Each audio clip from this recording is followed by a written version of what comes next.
began coming into Allied headquarters of a large Iraqi convoy far to the east. The convoy was reported to be on the highway leading out of Kuwait City. Our first concern was, how do we stop the Iraqis from returning this military equipment to Iraq? So we put airplanes that night in across the highway. Departure go 35 out of 1,000 for 4,000. Pilots were ordered to stop the convoy at all costs. If that wasn't motivation enough, the commander sent the pilots into battle with the latest news report. That a missile had just hit a barracks in Dhahran, and that 60 or so servicemen were killed.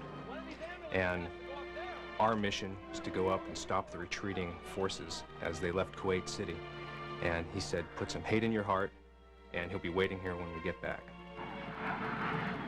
When we took off, we'd expected to see convoys leaving Kuwait City, but we weren't prepared for the magnitude, the number of vehicles that were on the ground that we saw when we broke out under the clouds. The air attack was relentless.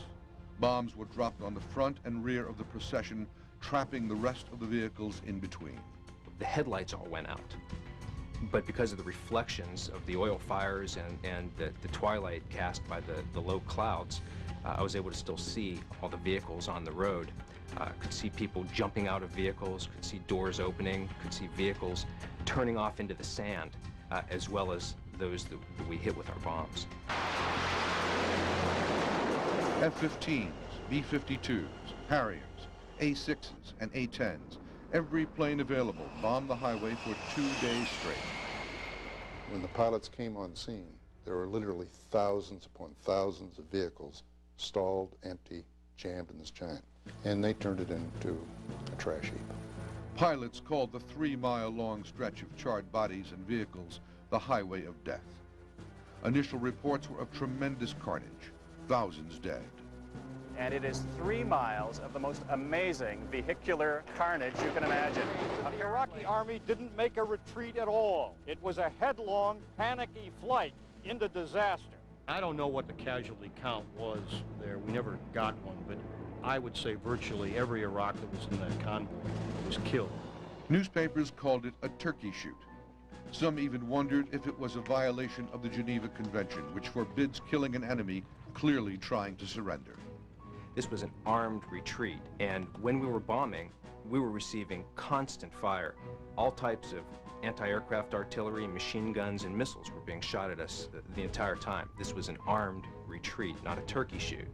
There's no doubt about it. There's a lot of destruction and death. But that's war, and that's what people have to understand. After the war, Allies counted 1,500 destroyed vehicles on that highway.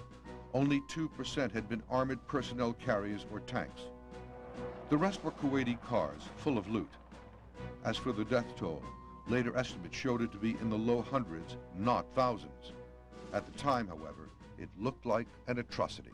And there began to develop within the White House a concern about the public relations aspect of this victory. And after there were reports of a so-called highway of death, General Powell and President Bush became concerned that the American military not be seen as unnecessarily brutal, as, quote, shooting fleeing Iraqis in the back. They wanted to avoid this perception. So the president and the general began to consider a ceasefire. The sands of Desert Storm were shifting.